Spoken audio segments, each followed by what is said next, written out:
Lo que estás a punto de escuchar contiene debates teológicos profundos, preguntas sin respuesta fácil y verdades que podrían incomodar. Este programa es para creyentes que no le temen a la duda. Pero si te atreves a abrir el sello. Imaginen por un momento a un amigo entrañable, alguien sumamente cercano, una de esas personas con las que compartimos retiros espirituales, de esos donde los grupos se amanecen platicando alrededor de una fogata hasta que sale el sol. Claro, un líder nato, alguien que inspira. Exacto, alguien con quien lloramos juntos cantando, con quien servimos hombro a hombro organizando eventos, ayudando a la gente. Y de la noche a la mañana, esa persona abandona la fe por completo. Y es importante aclarar a quienes nos escuchan que no estamos hablando de un simple «me voy a tomar un tiempo para pensar las cosas» o «estoy un poco enojado con la iglesia». No, para nada. Hablamos de un rechazo frontal, abierto y categórico a todo lo que tenga que ver con Dios. O sea, cuando vemos a alguien que amaba a Dios con esa intensidad, con esa pasión desbordante, y de repente le da la espalda de esa manera, híjole, nos sacude hasta la raíz. Te mueve todo el piso, la verdad. Totalmente. Nos deja a todos con una herida abierta. Y nos deja también con una pregunta que da verdadero terror hacer en voz alta. La pregunta del millón. ¿Este amigo tan querido perdió su salvación y en este momento está condenado? ¡Qué fuerte! O la cruda y dolorosa verdad es que nunca fue salvo realmente y todas esas lágrimas y oraciones fueron pues una mera ilusión. Bienvenidos a Sello Roto. Yo soy Sofía. Y yo soy Marcos. Y el propósito de este programa siempre ha sido meternos de lleno en esas aguas teológicas y humanas que son profundas, a veces turbias, donde las respuestas de manual simplemente no alcanzan. Así es. Y la misión de nuestra inmersión profunda de hoy es precisamente explorar las fuentes bíblicas y lógicas que sustentan las dos posturas que han dividido a los pensadores cristianos literalmente por siglos frente a este dilema. Un debate histórico, la verdad. Tenemos la seguridad eterna, lo que muchos conocen históricamente como la postura calvinista, y por el otro, la posibilidad real de la caída o apostasía, que es la postura arminiana. Yo me inclino personalmente por esta segunda. Y vamos a poner las cartas sobre la mesa desde el principio para nuestra audiencia, para tratar de entender qué pasó con nuestro amigo y con tantas personas que han caminado el mismo sendero, tenemos que ir a los textos que fundamentan estas visiones. Claro, porque no es nomás opinar por opinar. Exacto, no se trata solo de un debate de ideas en el aire. Esto define cómo entendemos el amor de Dios, la gracia y nuestra propia seguridad. Y, bueno, yo me inclino por la postura de la seguridad eterna, esa idea de una vez salvo, siempre salvo. A ver, cuéntanos cómo llegas ahí. Pues quiero ser claro, no es por un optimismo ciego o porque suene bonito, es por cómo entiendo la mecánica misma de la gracia en la Biblia. Porque si la fe cristiana se tratara de vivir en un constante terror a equivocarnos, a dar un paso en falso y caer irremediablemente al infierno, ¿qué clase de buenas noticias sería el Evangelio? Entiendo ese punto. Sí. Para mí, la salvación tiene que ser una obra 100% divina. Pero desmenucemos eso, porque suena muy bien en teoría. ¿Cómo funciona esa mecánica en la práctica? Porque si afirmamos que es una vez salvo, siempre salvo, suena que Dios hace todo el trabajo pesado y nuestra voluntad humana pasa a un segundo plano o de plano desaparece. A ver, es que tenemos que ir directo a Juan, capítulo 10, versículo 28. Son palabras textuales de Jesús hablando de sus ovejas. Él dice, yo les doy vida eterna y no perecerán jamás, ni nadie las arrebatará de mi mano. Es una declaración de soberanía absoluta. Para entender a nuestro amigo desde esta perspectiva, hay que entender cómo funciona lo que en teología se llama el nuevo nacimiento o la gracia irresistible. O sea que Dios te transforma quieras o no. Más bien que no es como que firmamos un contrato de 50-50 en donde Dios pone la gracia y nosotros ponemos el esfuerzo para no echarlo a perder. Ya, es la idea de que el peso recae totalmente en quien sostiene, no en quien es sostenido. Es que, si dependiera de nuestra capacidad humana para sostenernos, les firmo ahorita mismo a todos los que nos escuchan que perderíamos la salvación mañana en la tarde. Bueno, en eso tienes un punto. Somos muy frágiles. Decisión humana superficial es un milagro creador. Y Pablo lleva esta garantía al extremo en Romanos 8, versículos 38 y 39. Ah, claro, el famoso pasaje de más que vencedores. Ese mero. Pablo hace un inventario exhaustivo de todo el universo. Dice que ni la muerte, ni la vida, ni ángeles, ni principados, ni lo presente, ni lo porvenir, ni lo alto, ni lo profundo, nada nos podrá separar del amor de Dios. Es una lista inmensa. Hace una lista cósmica, exacto, para asegurarse de que no quede ningún cabo suelto. No hay fuerza en toda la existencia capaz de romper ese sello. Por lo tanto, la salvación depende exclusivamente de la obra de Dios. Él hace el trasplante de corazón, Él te sostiene en su mano y no te suelta. Mira, es innegable el consuelo inmenso que esa perspectiva trae. Es hermoso pensar en un Dios que nos sostiene con esa ferocidad. Pero aquí es donde la analogía y la interpretación de esos textos topan con pared frente a la experiencia y la voluntad humana. A ver, ¿por qué lo dices? Fíjate en esto. Es muy cierto que la promesa de Juan 10 dice que ninguna fuerza externa nos puede arrebatar de la mano de Dios. Pensemos en un padre que sostiene a su hijo pequeño de la mano mientras caminan por el borde de un precipicio muy peligroso. Ok, me imagino la escena. Obviamente el padre es muchísimo más fuerte, ningún viento huracanado ni un extraño que pase corriendo por ahí le va a poder arrebatar al niño de un tirón. Exacto. El niño está seguro en el agarre del padre. Ese es el punto que estoy tratando de hacer. Sí, está seguro contra cualquier amenaza externa. Pero a ver, ¿qué pasa si el niño, con plena conciencia y voluntad, se retuerce, patea, muerde la mano del padre con todas sus fuerzas y decide soltarse por su propia cuenta? ¡Híjole! La promesa dice que nadie las arrebatará refiriéndose a terceros. Pero la pregunta clave que plantea la postura arminiana es: ¿garantiza ese texto una seguridad absoluta, incluso en contra de nuestra propia rebelión consciente? Es una imagen dura. Es que Dios nos amarra las manos y nos obliga a amarlo como si fuéramos robots programados sin capacidad de elección. ¡Wow! Esa imagen del niño mordiendo la mano que lo salva, la verdad duele muchísimo pensarlo así. Duele porque se parece demasiado a lo que hizo nuestro amigo. Y para entender cómo alguien puede soltarse, la postura arminiana introduce un concepto vital: la gracia preveniente.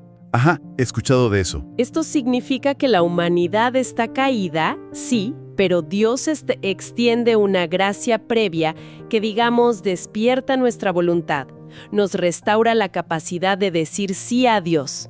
Pero, y aquí está la clave, esa gracia no anula nuestra capacidad de decir no más adelante. O sea, la libertad se mantiene. Exacto. El amor, para que sea amor verdadero y no una programación de computadora, requiere libertad de elección en todo momento. Pues vamos a entrar a ese terreno entonces. Si asumimos que podemos morder la mano y soltarnos, ¿dónde está la evidencia textual? Porque necesitamos fuentes claras que adviertan que esta caída es posible. No solo una deducción filosófica sobre el libre albedrío. Claro, y hay varias fuentes. Pero el autor a los Hebreos, en el capítulo 6, versículos del 4 al 6, nos da quizá la advertencia más abrumadora de todo el Nuevo Testamento. A ver, recuérdanos qué dice. El texto describe a personas que fueron iluminadas, que gustaron del don celestial, que fueron hechas partícipes del Espíritu Santo, y luego dice textualmente: y recayeron. Uf. Y remata con una frase paralizante, advirtiendo que es imposible renovarlos para arrepentimiento. Sí, es un texto durísimo. Siempre ha sido, el campo de batalla principal de este debate. Y fíjate bien en la descripción de las personas. El autor no está hablando de alguien que solo fue a la iglesia un domingo por curiosidad o por el café gratis al final del servicio. No, claro que no. Dice que gustaron del don celestial, que fueron partícipes del Espíritu Santo. En cualquier diccionario teológico, esa es la descripción clínica de un creyente genuino, de alguien que ha nacido de nuevo. Sí, suena a alguien verdaderamente convertido. Y sin embargo, la advertencia de que pueden recaer y cometer apostasía está ahí, parpadeando en rojo gigante. Entiendo. Es una advertencia directa. No se puede negar que el texto está ahí.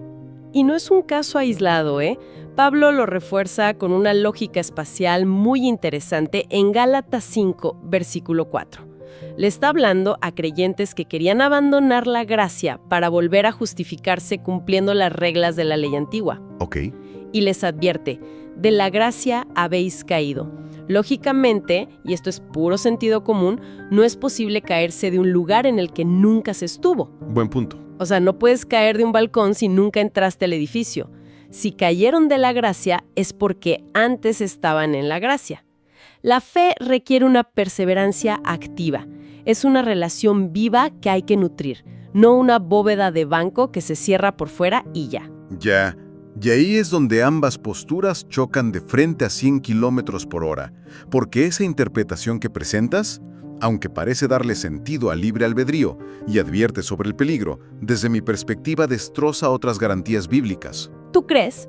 Sí, y crea un problema gigantesco cuando tratamos de explicar lo que pasó con nuestro amigo. A ver, exploremos ese choque. Si tú mantienes la idea de que es una vez salvo, siempre salvo, ¿cómo explicas que nuestro amigo hoy en día rechace la cruz de esa manera tan frontal? Si Dios hizo ese trasplante de corazón que mencionaste hace rato, ¿por qué falló el corazón? Para mí, la clave que resuelve ese aparente fallo está en la primera carta de Juan, capítulo 2, versículo 19. Ok, vamos para allá. El apóstol Juan está lidiando precisamente con este mismo problema en el primer siglo, personas que abandonaron la comunidad de fe, y escribe esto que me parece fundamental.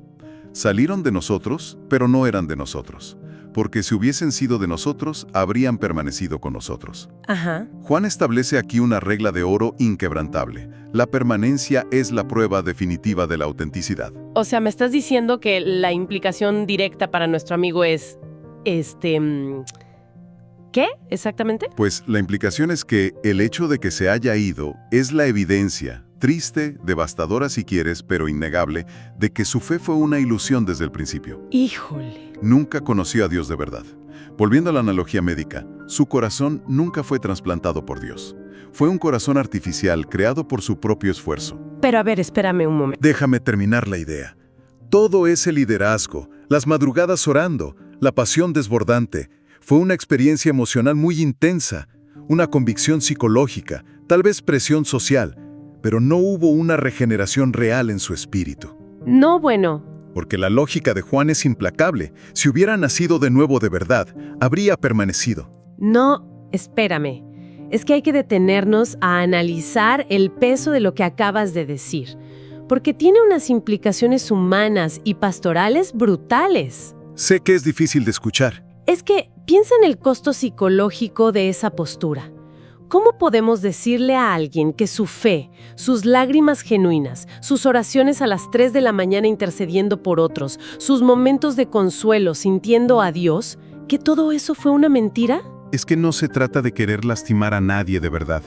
Es lo que la lógica del texto de Juan nos obliga a concluir si queremos mantener que la salvación es una obra perfecta de Dios que no puede fallar. Si falló, es porque no era de Dios. Pero piénsalo desde la empatía más básica, por favor. Si a nuestro amigo le decimos, hoy, todo lo que viviste con Dios fue falso, no solo le estamos diagnosticando su presente, le estamos robando su pasado entero. Entiendo cómo suena, pero Lo estamos reduciendo a un hipócrita o alguien profundamente autoengañado durante años, y hay algo todavía más grave en esa lógica. a ver, Si se afirma que alguien puede verse tan real, dar tantos frutos evidentes, ser un líder espiritual y al final resultar que nunca fue verdaderamente salvo, entonces, ¿cómo puede alguien estar seguro de su propia salvación? entiendo hacia dónde vas con eso. Es que piénsalo, a lo mejor nosotros mismos o cualquiera de quienes nos escuchan mañana enfrenta una tragedia, se aleja de la fe y bajo esta lógica descubriría que su fe de hoy siempre fue una ilusión. Ya. Nos quita el suelo bajo los pies. Esa no es seguridad eterna, es ansiedad eterna. Te obliga a estar mirándote el ombligo todo el tiempo preguntándote, ¿mi fe es la real o soy un falso converso muy bien actuado? Ok, tengo que admitir que has tocado el nervio central ahí. Ese es, sin duda, el talón de Aquiles de la postura calvinista. La duda introspectiva constante. Sí, está cañón. Totalmente. Si los falsos conversos pueden verse exactamente idénticos a los verdaderos por décadas, ¿cómo sabemos que no somos uno de ellos? Es una tensión genuina, y reconozco que pastoralmente es muy difícil de manejar. Y esa misma tensión nos empuja directamente a una paradoja filosófica gigante que cruza todas estas fuentes documentales que estamos analizando. Así es. ¿Cómo logramos que encaje nuestro libre albedrío humano con la soberanía divina absoluta? Especialmente cuando miramos hacia el final de la vida o las advertencias del juicio. Porque si consideramos que nuestro amigo nunca tuvo un corazón nuevo genuino, ¿cómo puede Dios condenar a alguien que creyó genuinamente a su manera humana, si nunca tuvo la posibilidad real de elegir no perderse porque no recibió la dichosa gracia irresistible? Ese es un misterio enorme, la verdad. Pero desde la otra trinchera, la postura arminiana, también tiene que lidiar con textos que parecen prometer una seguridad que no depende de nosotros, aunque claro, tú me dirías que hay advertencias que condicionan esa seguridad. Exacto, como lo que pasa en el libro de Apocalipsis. Sí, hay que mirar Apocalipsis 3, versículo 5. Es un mensaje directo a la iglesia, donde Jesús promete: el que venciere será vestido de vestiduras blancas, y no borraré su nombre del libro de la vida. Este es un texto fascinante y perturbador a partes iguales, y requiere que analicemos el mecanismo de la advertencia. A ver, explícanos cómo funciona ese mecanismo según tu postura. Digo, para que lo entienda nuestra audiencia. Mira, imagina un juez supremo leyendo un testamento. El juez te dice: si cumples con estos requisitos, no te voy a quitar la herencia. ¿Ok? Pero resulta que, según la ley de ese país, es absolutamente imposible, bajo ninguna circunstancia legal, que a un heredero se le revoque su herencia. Si la ley prohíbe la revocación, la advertencia del juez es un teatro, es una amenaza vacía. Exacto. Aplicando esto al texto, si es imposible perder la salvación, si tu nombre no puede ser borrado bajo ninguna circunstancia del universo, la promesa de Jesús de «no lo borraré» pierde todo su peso y significado. 100%. El simple hecho de que se mencione la posibilidad de borrar un nombre implica lógicamente que existe una pluma, existe una goma de borrar, y el riesgo es real. Jesús no hace amenazas vacías. Ese es un argumento lógico muy sólido. Me encanta. La existencia de la advertencia valida la posibilidad del peligro. Así lo veo yo.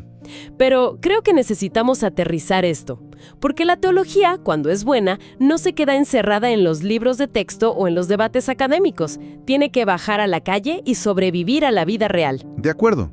La teoría tiene que volverse práctica. Y el caso de nuestro amigo es una crisis interna, psicológica, en un entorno de libertad religiosa bastante cómodo.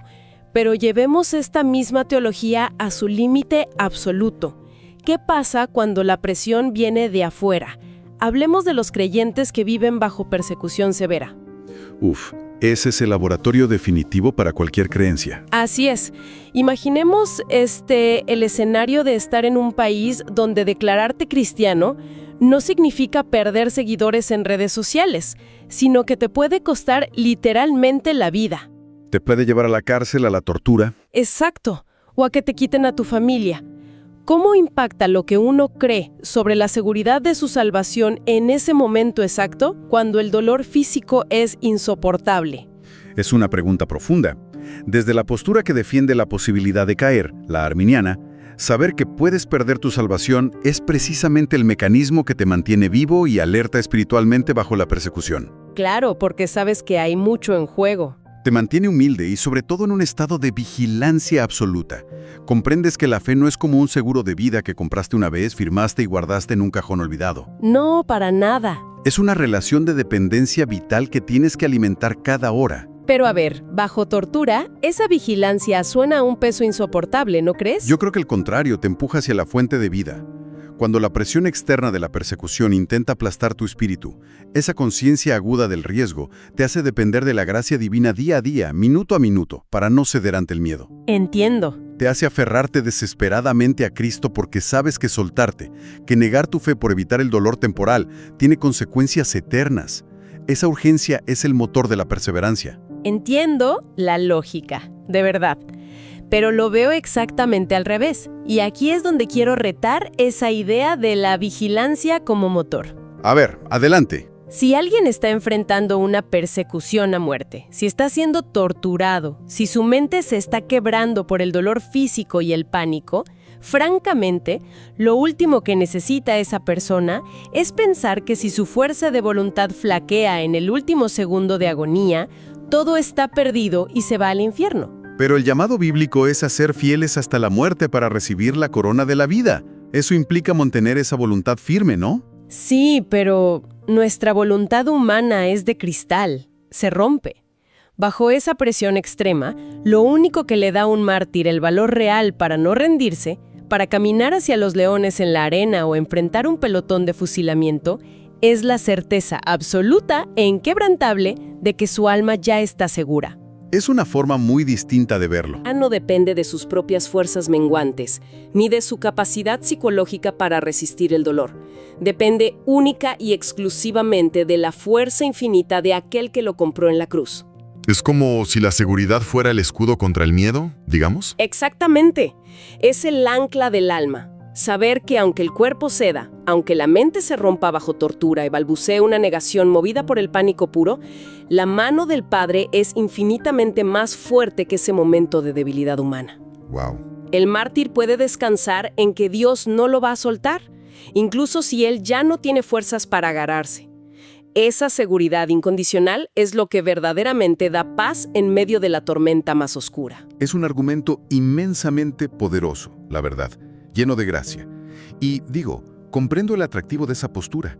La necesidad humana de descanso absoluto en medio del sufrimiento es real y es completamente válida. Sí, es lo que te sostiene. Pero volviendo al equilibrio de las fuentes que estamos analizando, el peligro está en que si ese anhelo de descanso nos lleva a la presunción o nos hace ignorar las advertencias tan explícitas y severas que vimos en Hebreos o en Apocalipsis, corremos el riesgo de mutilar el texto sagrado solo para sentirnos más cómodos y seguros. Y el contrapeso es igual de cierto, fíjate.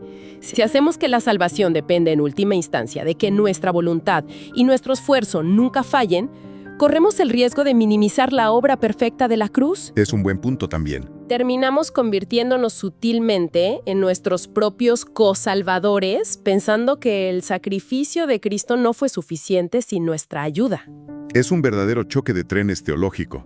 Las dos posturas tienen defensas fortificadas y puntos ciegos importantes. Totalmente. Y para quienes nos escuchan y nos acompañan en este análisis, queremos ser sumamente honestos y transparentes. No vamos a resolver este debate milenario en los próximos minutos. No, ni de chiste. No hay una respuesta fácil que empaquete este misterio con un moño perfecto. Así es, ambas posturas, la seguridad eterna inquebrantable y la advertencia real de la apostasía, intentan honrar verdades profundísimas sobre Dios y la humanidad que están plasmadas ahí en la Escritura. Es innegable el peso abrumador de los textos que enfatizan la soberanía absoluta de Dios y su poder inigualable para sostener a los suyos frente a cualquier adversidad.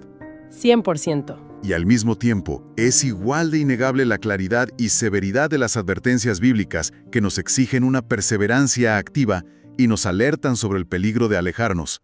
Tal vez, y solo tal vez, la verdad resida precisamente en la tensión vibrante entre ambas realidades. Qué difícil es eso para nosotros. Sí, es un misterio que nuestras mentes occidentales, que siempre exigen que todo encaje perfectamente en opciones binarias de blanco o negro, pues batallan enormemente en procesar y aceptar. Y no vamos a declarar a un ganador en esta exploración de hoy porque, al final del día, el texto sagrado mismo parece obligarnos a vivir con esta fricción. No nos da permiso para resolver la tensión eliminando uno de los lados. Exacto. Pero volviendo al escenario humano con el que abrimos nuestra plática, volviendo a pensar en ese amigo que se fue o en cualquier ser querido que haya tomado ese camino, queremos hacer una reflexión final. Una pregunta abierta para que quienes nos escuchan se la lleven de tarea y la mediten en los próximos días. Imaginen por un momento a esas personas que aman profundamente. Esas personas que sirvieron a Dios con una devoción inspiradora y que hoy, por las razones que sean, se encuentran muy, muy lejos de la fe.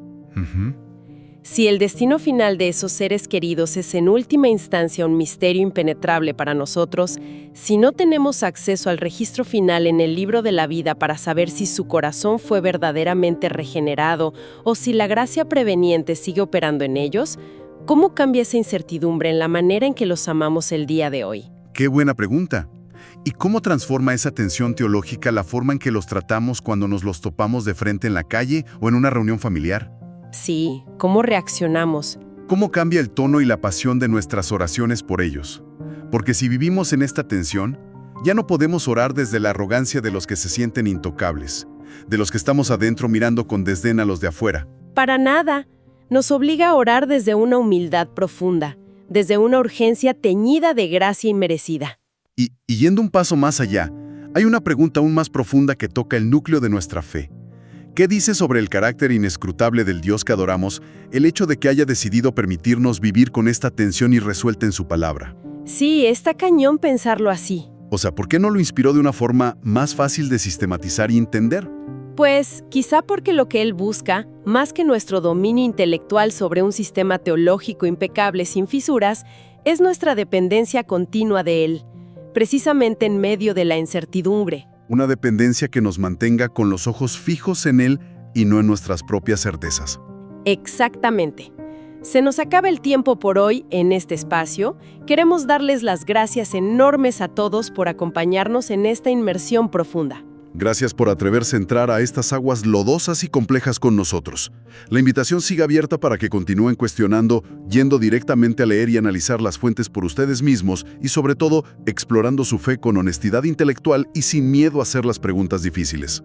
Quédense con este último pensamiento. Cuando la radiografía espiritual no es nada clara, cuando el diagnóstico se vuelve borroso y las fórmulas teológicas no nos dan consuelo completo, a veces lo único que nos queda es confiar plenamente en la bondad y la destreza del médico.